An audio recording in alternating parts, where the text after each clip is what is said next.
લગ્ન કરવા છે રાજા અને રાણીની જેમ, કે પછી ખોવાઈ જવું છે પેલેસની શાન અને પ્રકૃતિ સાથે? તો આજે જ બુક કરો તમારો સ્ટે અથવા તમારી ઇવેન્ટ balarampalace.com પરથી.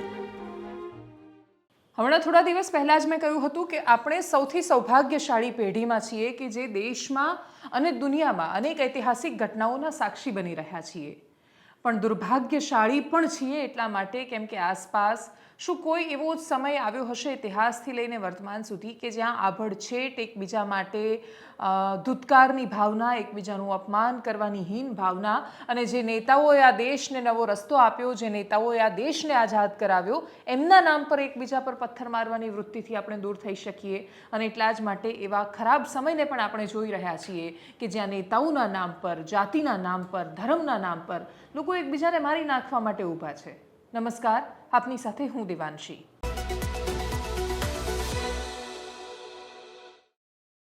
વાત શરૂઆતમાં મધ્યપ્રદેશની કરવી છે. મધ્યપ્રદેશ પૂરતી એ સીમિત વાત નથી. એ માનસિકતા મોટા ભાગના લોકોમાં હવે ઘર કરી ચૂકી છે. અને એટલા જ માટે એક કેવી જાતિવાદની માનસિકતા કે જે તમને સરદાર પટેલ અને બાબા સાહેબ આંબેડકરની પ્રતિમાની વચ્ચે વેર ઊભું કરાવી દે, જ્યાં તમે એમની પ્રતિમા મૂકવી એટલે પોતાનું વર્ચસ્વ સ્થાપિત કરવું, સરદાર પટેલ એટલે ખાલી પાટીદાર સમાજના નેતા અને ભીમરાવ આંબેડકર એટલે ખાલી દલિત સમાજના નેતા, એ નેતાઓને સીમિત રાખવાનો કોણે અધિકાર આપ્યો છે? મધ્યપ્રદેશના ઉજ્જૈનમાં એક મકદોન નામે ગામ આવેલું છે. ત્યાં એક જગ્યા છે બસ સ્ટેન્ડની પાસેની, એ વિવાદિત ચાલી રહી છે. પંચાયતમાં પહેલેથી વિવાદ ચાલતો હતો. એક સમુદાય એવો ઈચ્છતો હતો કે ત્યાં સરદાર પટેલની પ્રતિમા મુકાય, બીજો સમુદાય એવો ઈચ્છતો હતો કે BR આંબેડકરની પ્રતિમા મુકાય. વિવાદનું સોલ્યુશન નહોતું આવ્યું. ત્યાં એ રસ્તો એનો નીકળે એની પહેલાં સરદાર પટેલની પ્રતિમા મૂકી દેવાઈ. એ મુકાવાથી જો તમે અસહમત છો તો તમે રજૂઆત કરી શકો છો, તમે કંઈ પણ કરી શકો છો, પણ સરદાર પટેલની પ્રતિમા પર પથ્થર ફેંકીને એને તોડી નાખવાનો, એને રગદોળી નાખવાનો કેવી રીતે અધિકાર આપ્યો કોઈએ? કોઈનો જીવ કેવી રીતે ચાલે? એવા રાષ્ટ્ર નેતાઓની પ્રતિમાની સાથે આ પ્રકારનું વર્તન કરતા જેમણે આ દેશને એક કર્યો. શું તમે કલ્પના કરી શકો છો કે સરદાર પટેલે ગીવઅપ કરી દીધું હોત કે યાર બહુ આળસ આવે છે, 562 રજવાડાઓ સાથે ક્યાં વાતો કરવી, જવા દો ને જૂનાગઢને જતું હોય તો પાકિસ્તાનમાં, કે જવા દો ને હૈદરાબાદને જ્યાં જવું હોય ત્યાં, તો આજે આ દેશ કઈ સ્થિતિમાં હોત? એક બાજુમાં બેઠું છે, કોઈ જ સીમાડાના એટલા પ્રશ્નો નથી અને તોય સમસ્યાઓ છે. હતું ને બાંગ્લાદેશ પૂર્વીય પાકિસ્તાન તરીકે, ભારતની સાથે નહોતું, પાકિસ્તાનની સાથે ગયું. શું પરિસ્થિતિ થઈ એની? 1971નું યુદ્ધ આખરે ભોગવ્યું તો આપણે જ ને. આપણે ગર્વ લઈએ છીએ આપણા નેતાઓ પર કે પાકિસ્તાનના 2 ટુકડા કરી નાખ્યા, ભાગલા કરી નાખ્યા, પણ આ દેશના સૈનિકો પણ તો મર્યા એની અંદર, ગુમાવ્યું તો એમણે પણ. એટલે જો સરદાર પટેલે થોડી આળસ કરી હોત ને, અથવા એવું વિચાર્યું હોત કે મારા બાપનું શું જાય છે આમાં, ઝવેરભાઈ તો કહેવા આવ્યા નહોતા વલ્લભભાઈને કે આ બધું કરો, અને છતાં એમણે આ દેશ માટે કર્યું. તમે ક્યારેય કલ્પના કરી છે કે એવો સમય કે જ્યાં એકબીજાનો સ્પર્શ થાય એને પણ લોકો અપવિત્ર માની લેતા હતા એ ઘટનાને, એવા સમયમાં કોઈ એક વ્યક્તિ દરેક મર્યાદાઓથી ઉપર ઉઠીને આકાશ જ એનું સીમાડા બની શકે અને એને પણ પાર, એ સીમાડાઓને પાર એક વ્યક્તિ એટલું ભણે છે કે આ દેશના સંવિધાનનો ઘડવૈયા અને બંધારણનો રચયિતા બને છે. એવા BR આંબેડકરે એવું વિચાર્યું હોત કે ભાઈ આખી દુનિયા અમને તો કોઈ અડતું જ નથી, અમારી સાથે તો ખરાબ જ વર્તન થાય છે, એક કામ કરો, છોડો, એક પથ્થર મારીને બેસી જઈએ. એમણે પથ્થર મારવાનું પસંદ જ નથી કર્યું. એમને મંદિરમાં નથી પ્રવેશવા દીધા. વડોદરાના મહારાજાએ એમને ખૂબ મદદ કરી, પણ ઘર મેળવવામાં તો વડોદરામાં એમને તકલીફ પડી. BR આંબેડકરના જીવન વિશે ક્યારે વાંચ્યું છે ખરું? તમે કોઈ પણ ધર્મ, જાતિ કે સમુદાયમાંથી આવતા હોવ, જો તમે BR આંબેડકર વિશે વાંચશો તો તમારી આંખો ભીની થયા વગર નહીં રહે. અને આખી ઘટનાઓ અને પછી જીવનનો અંત ભાગ આવતા આવતા તમારું માથું ઉન્નતિથી ઉપર થશે કે આ દેશમાં એ શક્ય છે કે એક વ્યક્તિ દરેક મુશ્કેલીઓને પાર આગળ જવાની ધગશની સાથે અને એની આજુબાજુ આવતા દરેક પડકારોને બાજુ પર મૂકીને એક ઉન્નત સ્થાન પર પોતે તો પહોંચે છે, આ દેશને પહોંચાડે છે. વૈચારિક રીતે બંને બહુ જ અલગ અલગ હતા. BR આંબેડકર અલગ હતા, જવાહરલાલ નહેરુ અલગ છે, સરદાર પટેલ અલગ છે, મહાત્મા ગાંધી અલગ છે, સુભાષચંદ્ર બોઝ અલગ છે, ભગતસિંહ રાજગુરુ અલગ છે, સુખદેવ અલગ છે. પણ છતાંય બધાનો રસ્તો આખરે શું હતો? આ દેશને આઝાદ કરાવવાનો, આ દેશને અંગ્રેજોની ગુલામીમાંથી મુક્ત કરાવવાનો, સ્વદેશી શાસન લાવવાનો. શાસનની પદ્ધતિઓ અલગ, બધું જ અલગ, પણ એનો અલ્ટિમેટ ગોલ શું હતો? આ દેશ અને આ દેશના નવજવાનો હતા.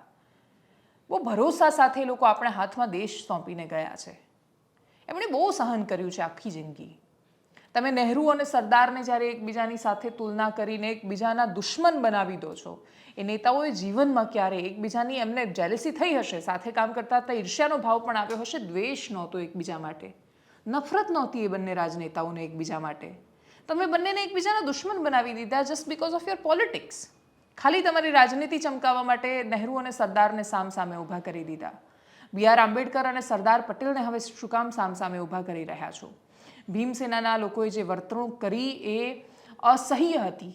કોઈ પણ વ્યક્તિ, અને તમે એ BR આંબેડકરની પ્રતિમા સાથે થાય કે પછી એ સરદાર પટેલના સ્ટેચ્યુની સાથે થાય, દેશના કોઈ પણ આ પ્રકારના રાજનેતાની પ્રતિમા સાથે થતું આ વર્તન એ દુઃખ પહોંચાડે છે, તમને અંદરથી અકળાવી મૂકે છે. એ દ્રશ્યો જોયા પછી તમને એવું થાય છે કે આવું કોઈ કેવી રીતે કરી શકે.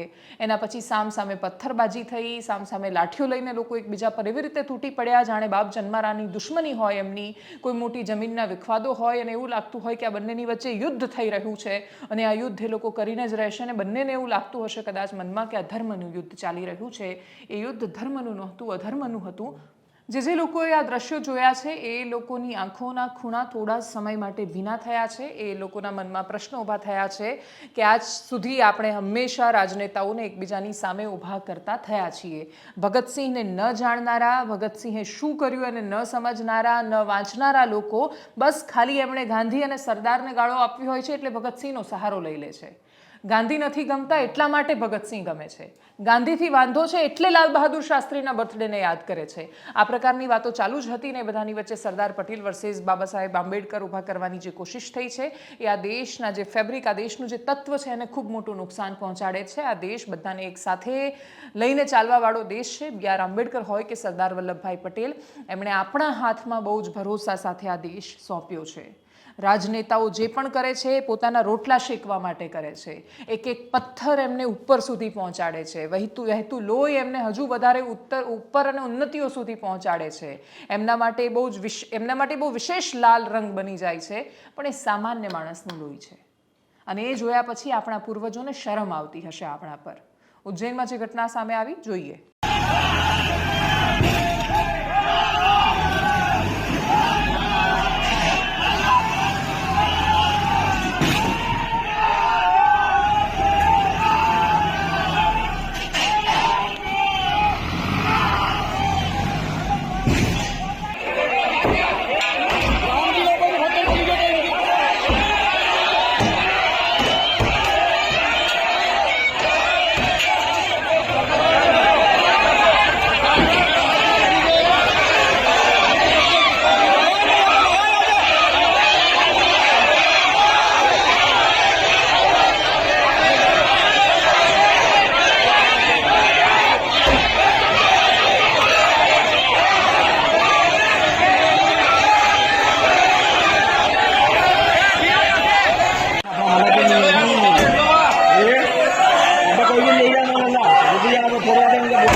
अरे मूर्ति घंटे तो ये नहीं होंगे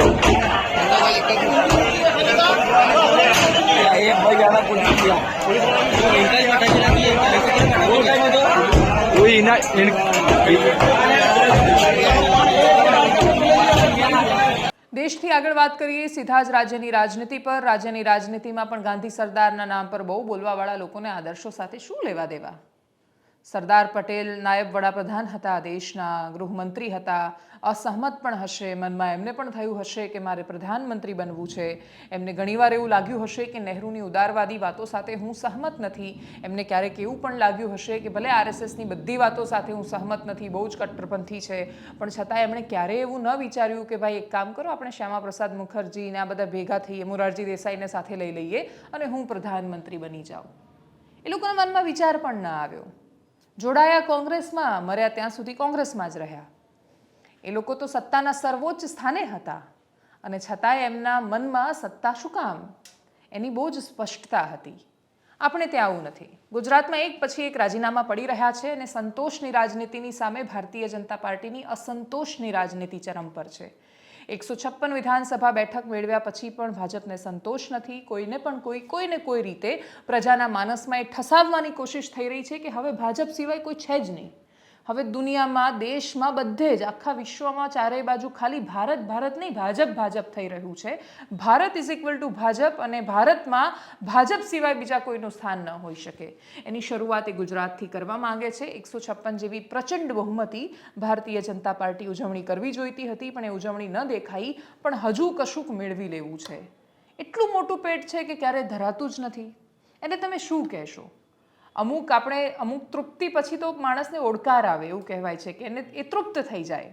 અમુક ચોક્કસ એને ભોજન મળે એના પછી એને સારું લાગે. વધારે જમાઈ જાય તો શું થાય? ભારતીય જનતા પાર્ટી કદાચ એ દિશામાં આગળ વધી રહી છે અને એ જ્યારે વધારે જમાઈ જશે કદાચ પછી એમને અહેસાસ થવાનો છે કે કોંગ્રેસમાંથી ને બાકી આજુબાજુ જ્યાં નજર પડે ત્યાંથી લેતા જઈશું તો રાખશો ક્યાં? કેટલી કોમ્પિટિશન સ્પર્ધા ઊભી થવાની છે. તમારે ત્યાં આવતા નવા નેતાઓ થોડા શ્યામા પ્રસાદ મુખર્જીની વિચારધારા માટે આવે છે. એ લોકોને ખરેખર દેશ માટે પ્રેમ છે એવું માનો છો તમે? એ લોકો તો જાણતા જ નથી કે દેશનો મતલબ શું થાય છે. એ લોકો સમજતા જ નથી કે દેશનો મતલબ તો એ ખેડૂત પણ છે, દેશનો મતલબ તો એ સામાન્ય મજૂર પણ છે, દેશનો મતલબ તો એ બાળક પણ છે. અને એના મનમાં તમે શું નાખી રહ્યા છો? એ લોકો દેશપ્રેમનો મતલબ સમજતા જ નથી કે દેશપ્રેમની પહેલી શરત એ છે કે તમે પોતાના રાષ્ટ્રને પ્રામાણિક રહો. દેશપ્રેમનો પહેલો મતલબ એ છે કે તમે રસ્તા પર ગંદકી ન કરો. પહેલો મતલબ એ છે કે તમે કરપ્શન ન કરો. પહેલો મતલબ એ છે કે તમે લોકોના રૂપિયા ન ખાઈ જાઓ. પહેલો મતલબ એનો દેશપ્રેમનો એ થાય છે કે તમે જ્યાં દેખાય ત્યાં કટકી ન કરો. આ બધા મતલબો સાથે તો લેવા દેવા નથી. આવવું શું કામ છે પોલિટિક્સમાં? દરેક બિલ્ડર શું ક્યાં છે તો કે ભારતીય જનતા પાર્ટીમાં છે. મોટાભાગના ડોક્ટર્સ ક્યાં છે તો ભારતીય જનતા પાર્ટીમાં છે. કોન્ટ્રાક્ટર શેમાં જોડાયેલા છે તો ભારતીય જનતા પાર્ટીમાં જોડાયેલા છે. શું કામ જોડાયેલા છે તો કે છે ચોરી કરવાની મનાઈ નથી પણ ભાજપમાં રહીને ચોરી કરો તો વાંધો નહીં. સામે રહીને ચોરી કરો તો તમે ચોર. અમારે ત્યાં રહીને કરશો તો વાંધો નથી.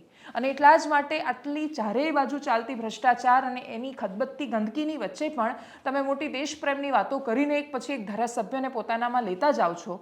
એ ધારાસભ્ય પણ ક્યાં કશું પૂછે છે? ઈમાન અને રામ નામને બહુ જ મતલબ છે એકબીજાની સાથે. રામ તો બહુ સુંદર શબ્દ છે. એનો રાજનીતિમાં કોઈએ પણ શું કામ એ રીતે ઉપયોગ કરવો જોઈએ? રામનું મંદિર બન્યું અને એના પર હિન્દુત્વની જે રાજનીતિ થઈને એના નામ પર ભારતીય જનતા પાર્ટી એ વિષય પર રાજનીતિ કરે તો એનો તો મૂળ આધારે રહ્યું છે. વાઘોડિયાના અપક્ષના ચૂંટાયેલા ધારાસભ્ય જનતા સાથે દ્રોહ એવો કોઈ વિશેષ સવાલ થતો નથી. એ ફરીથી જનતાને ચૂંટણીમાં વોટ આપવાના છે. જનતાને તકલીફ લેવી હશે તો એ લેવાની છે. એને લોકશાહીની પડેલી હશે તો એ વોટ આપવા જવાની છે. નહીં પડેલી હોય તો ઘરે સૂતી રહેશે. એને કોઈ ફરક નથી પડતો. આપણે ત્યાં 50% માંડ ઘણીવાર મતદાન થતું હોય છે. જ્યારે 50% લોકો તો ઊંઘતા હોય બપોરે અને કાં તો ફરવા જતા રહેતા હોય ચૂંટણીના દિવસોમાં. ત્યાં શું લોકશાહીના ભાષણો આપવાના? અને છતાંય વાઘોડિયાની જનતાને જેટલો રસ હશે એટલો એ દાખવવાની છે. એની પહેલાં એ મધુ શ્રીવાસ્તવને ચૂંટતા આવ્યા હતા. હવે ધર્મેન્દ્રસિંહ વાઘેલાને ચૂંટ્યા છે. અને એના પછી ધર્મેન્દ્રસિંહ વાઘેલાએ વિચાર્યું કે નહીં, અપક્ષમાં એકલા ચૂંટાઈને શું કરવું છે? ભારતીય જનતા પાર્ટીમાં જઈએ. કારણ જે આપ્યું એ બહુ ગજબ છે. એમણે કહ્યું કે રામ નામ માટે જવું છે. રામના કાર્યમાં ખિસકોલી બનવાનું છે. શું ખિસકોલી બનશે? ધર્મેન્દ્રસિંહ વાઘેલા અપક્ષમાંથી ભારતીય જનતા પાર્ટીમાં જાય એમાં તો વાઘોડિયાવાળાને વાંધો નહીં હોય. પ્રશ્ન એ છે કે તમારે જવું છે તો કારણ આપી દો ને. કે ભાઈ મને ફોન આવ્યો અને અપક્ષમાં મને એવું લાગે છે કે અપક્ષમાં રહેવું એના કરતાં ભાજપમાં રહીએ તો બે કામ વધારે થાય. એકદમ નરી હકીકત છે.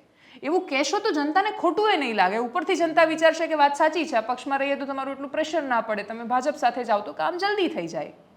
પણ તમે રામનું નામ શું કામ વચ્ચે લઈ રહ્યા છો કે રામના નામ માટે ખિસકોલી બનવા જઈ રહ્યા છો? શું લેવા દેવા તમારે રામ સાથે?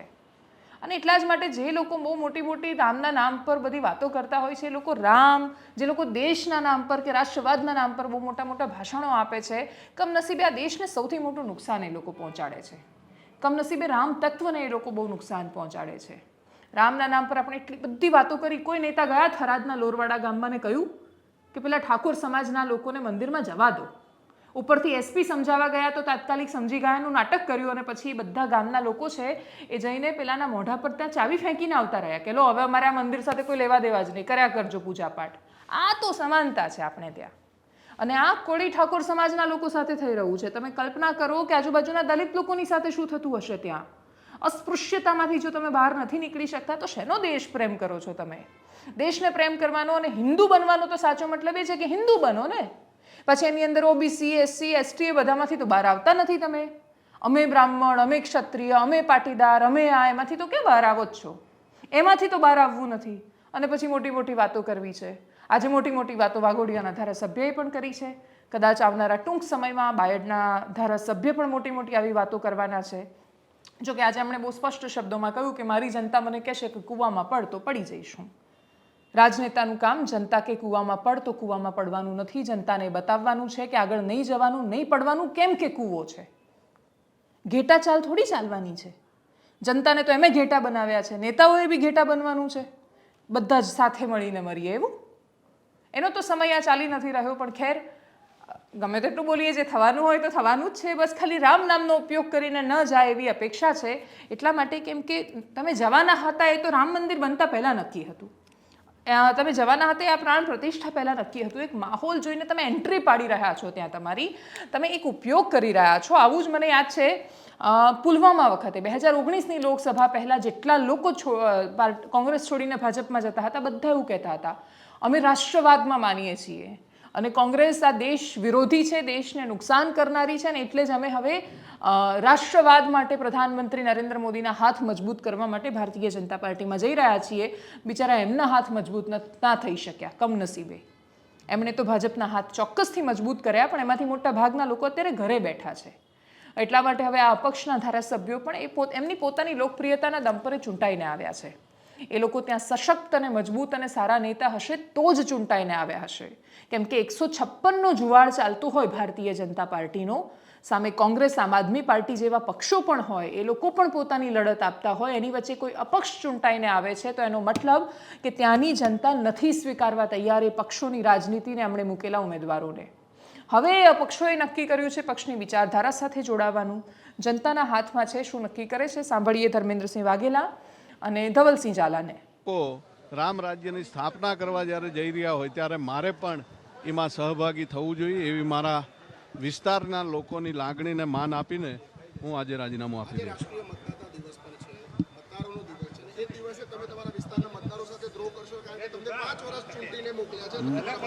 મારા મતદારોને પૂછીને જ હું આ નિર્ણય લઉં છું. આ મારો પોતાનો નિર્ણય નથી. મારા મતદારોની સાથે મેં પહેલાં વાતચીત કરી અને મારા મતદાતાઓની લાગણી છે કે આપ પણ રાજીનામું આપી અને મોદી સાહેબના હાથ મજબૂત કરો.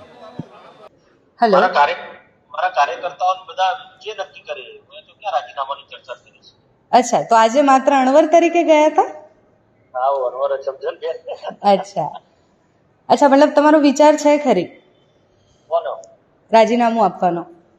મારો વિચાર છે જે નથી, આપવું નથી ને, અને કાર્યકર્તા કે એ જ કરવાનું છે મારે.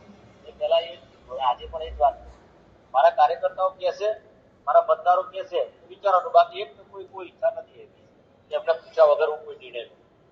અચ્છા, અને તમારી ઈચ્છા ખરી પર્સનલ કોઈ ઈચ્છા જ નથી, કારણ કે મારે તો ઇલેક્શન લડવાનું નતું અપક્ષ તરીકે. ઈચ્છા જ નથી મારી પોતાની. અને કાર્યકર્તાઓ જબરજસ્તી કીધું કે ભાઈ તમારે લડવું જ પડશે ભાઈ. અને છેલ્લે વાત રાહુલ ગાંધીની ભારત જોડો ન્યાય યાત્રાની કરીએ. અસમમાં લાંબા દિવસો સુધી આ યાત્રા ચાલવાની છે, પણ અસમના મુખ્યમંત્રી અને રાહુલ ગાંધી વચ્ચેનો સંઘર્ષ ખૂબ વધી રહ્યો છે.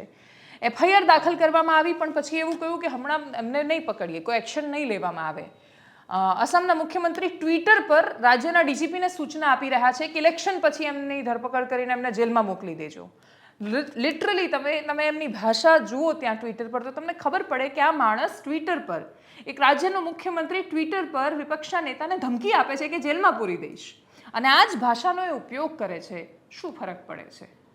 કોંગ્રેસના નેતાઓએ જ્યારે પૂછ્યું કે ભાઈ પૂરવા જ છે તો તમે રાહ શું કામ જોઈ રહ્યા છો, અત્યારે પૂરી દો, તો કહે છે કે નહીં ભાઈ, ઇલેક્શનમાં તો અમારે જરૂર છે રાહુલ ગાંધીની. એનો મતલબ તો એ જ થયો કે તમે ઈચ્છો ત્યારે કોઈ માણસને જેલમાં પૂરો છો, તમે ઈચ્છો ત્યારે બહાર રાખો છો. આ દેશની લોકશાહી તો તમારી કઠપૂતળી બનાવીને રાખી દીધી છે તમે. રાજ્યની પોલીસ વ્યવસ્થા તમારી છે, બધું કાયદો તમારા હાથમાં છે, પગમાં છે, અને એટલે જ એને કચડવાનો અને મન ફાવે એમ વાપરવાનો તમને અધિકાર છે. આ જ તો કરી રહ્યા છો. દેશની સૌથી વિશ્વસનીય સંસ્થાઓ પરથી લોકોનો ભરોસો ઉઠી ગયો. આ દેશમાં સૌથી મોટું નુકસાન જો કોઈ થયું હોય છેલ્લા 10 વર્ષમાં તો એ થયું છે સંસ્થાઓ પરના ભરોસો તૂટવાનું. ED, CBIની સામાન્ય માણસને જઈને, ભાજપના નેતાને જઈને વાત કરશો તો પણ એ કહેશે કે નહીં, એ તો સરકારની ઈચ્છા પ્રમાણે ચાલે છે, મન મરજી પ્રમાણે ચાલે છે, એમની રાજનીતિની જરૂરિયાત પ્રમાણે ચાલે છે. સામાન્ય માણસનો ભરોસો તૂટવો એ લોકશાહીની સૌથી દુર્ભાગ્યપૂર્ણ ઘટના છે, અને આખા દેશમાં એ થઈ રહ્યું છે. ED, CBI કે ITની રેડ પડે ત્યારે માણસ એવું વિચારે છે કે કંઈક વાંકું પડ્યું હશે, કંઈક તો વાંધો હશે, બાકી રેડ એમને એમ ન પડે. સામાન્ય વેપારીને ત્યાં પડે તો એ કહે છે કે ભાઈ અમને પૈસા નહીં આપ્યા હોય, પાર્ટીમાં ફંડિંગ નહીં આપ્યું હોય એટલે રેડ પડી છે. કોઈ કહે છે કે અધિકારીઓને પેટ ભરીને પૈસા નહીં આપ્યા હોય એટલા માટે રેડ પડી છે, અને પૈસા આપશે એટલે બધું સગે વગે થઈ જશે. આ કોના માટે બોલાય છે? Income tax department, enforcement directorate, CBI, આવી સંસ્થાઓ માટે જ્યારે સામાન્ય માણસ, એવી જનતા કે જેને કદાચ આ બધામાંથી કશાની જરૂર જ નથી પડવાની, અને મેક્સિમમ પોલીસ સ્ટેશનની જરૂર પડે છે, થોડી ઘણી વિશ્વસનીયતા એને કોર્ટમાં બચી છે, ખબર નથી એ પણ કયા મુકામ પર આગળ જવાની છે, અને એ પણ બહુ થોડી ઘણી બચી છે. કદાચ દેશની એકમાત્ર એવી સંસ્થા છે કે જે પોતાનો ભરોસો થોડો તો ટકાવી શકી છે. આવનારા સમયમાં કોર્ટની વિશ્વસનીયતા કેટલી રહેશે એ પણ નથી ખબર. જો કે ઇતિહાસથી લઈને વર્તમાન સુધીના દાખલા આપણી સામે છે કે ઇન્દિરા ગાંધીએ પણ કોર્ટની વિશ્વસનીયતા કરતાં પણ કોર્ટની સામે પડવાનો પ્રયાસ કર્યો, પણ ઇન્દિરા ગાંધી પણ ઘરે બેઠા હતા. એટલે વર્તમાન પરિસ્થિતિમાં, અને એ પરિસ્થિતિ મને નથી ખબર, ઇન્દિરા ગાંધી બહુ જ કદ્દાવર નેતા હતા એવું જાણ્યું છે, સાંભળ્યું છે, વાંચ્યું છે, અનુભવ્યું નથી, મહેસૂસ નથી કર્યું. એટલી ખબર છે કે નરેન્દ્ર મોદી પોતાના સમયના સૌથી મોટા રાજનેતા છે. એમની આજુબાજુ પણ ટોપ 100ની તમે વાત કરશો તો 1 થી 100માં પણ નરેન્દ્રભાઈ જ આવે છે. ભારતીય જનતા પાર્ટીમાં પણ જો તમારે ક્રમ આપવો હોય તો 101 પરથી શરૂ થાય છે. લોકપ્રિયતાના આયામો બધા જે પાર કરી ચૂક્યા છે, પણ એ લોકપ્રિયતાના આયામો પાર કરતાં કરતાં ED, CBI, IT આ બધી સંસ્થાઓનો વિશ્વાસ પણ તો તૂટ્યો છે સામાન્ય માણસ પર.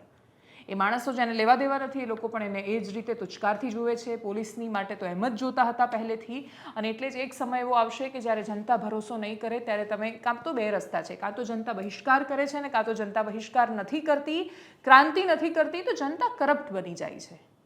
અને આ લોકશાહીમાં સૌથી મોટું દૂષણ છે સામાન્ય જનતાનું ભ્રષ્ટાચારી બની જવું. લોકશાહીમાં સૌથી મોટો ગેરફાયદો એ છે કે સામાન્ય માણસ જ જો એવું માને કે લાંચ, રિશ્વત ને પૈસો એ જ આપણો પરમેશ્વર ને આપણે એમ જ ચાલવું છે, તો દેશ કઈ સ્થિતિમાં હશે? 5 વર્ષ, 10 વર્ષ, 15, 20 વર્ષ આપણે બધું ધીરે ધીરે કરતું આગળ વધારી દઈશું, પણ પછી એક કલ્ચર, કેમ કે આ તો આખરે તો કલ્ચર છે, તો સંસ્કૃતિ બની જાય છે. આગળ જતાં આપણી સભ્યતા આપણે એ રીતે ઓળખીશું કે ભારતમાં એક સમય હતો કે જ્યારે સામાન્ય માણસો પણ ચોર હતા.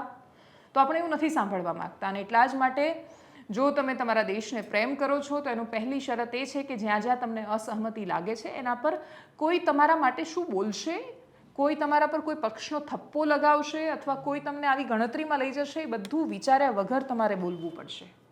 અસમમાં જે થઈ રહ્યું છે એ રાજનીતિની પરાકાષ્ઠા જ છે. ભારત જોડો ન્યાય યાત્રા કેટલી સફળ થશે એ ખબર નથી. ભારત જોડો યાત્રાની બહુ મોટી સફળતા મધ્યપ્રદેશ, છત્તીસગઢ કે રાજસ્થાનમાં બિલકુલ નથી દેખાઈ.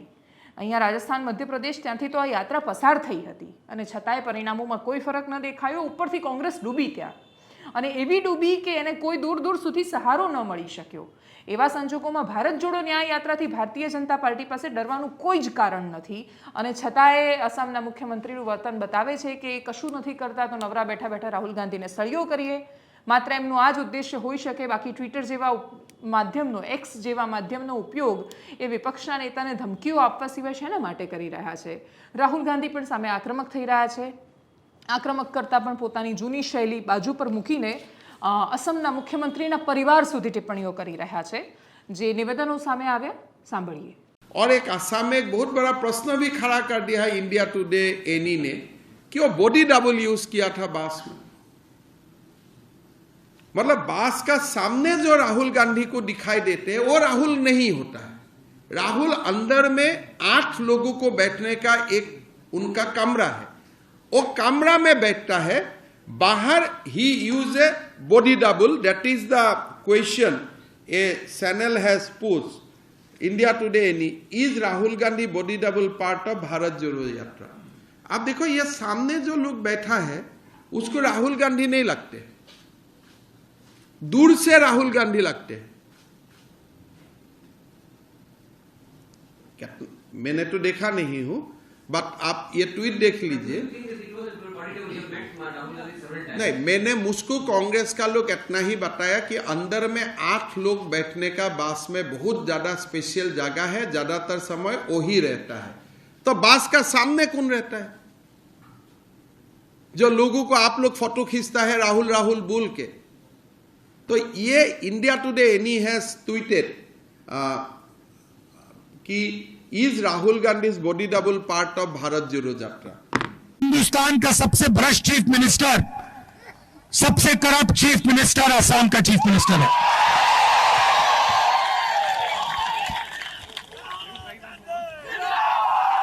सही बात बोली।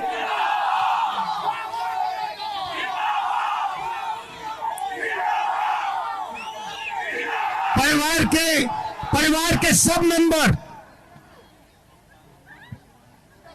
चाहे बच्चे हो, वो स्वयं हो, उनकी बीवी हो, कोई ना कोई करप्शन में सबके सब लगे हुए एक साथ। और वो सोचते हैं, देखिए, वो सोचते हैं कि पैसे से पूरी असम की जनता को खरीदा जा सकता है, क्योंकि उनको पैसे से खरीदा जा सकता है, इसलिए वो सोचते हैं कि पूरी असम की जनता को पैसे का खरीदा जा सकता है। असम की जनता पैसे से नहीं खरीदी जा सकती।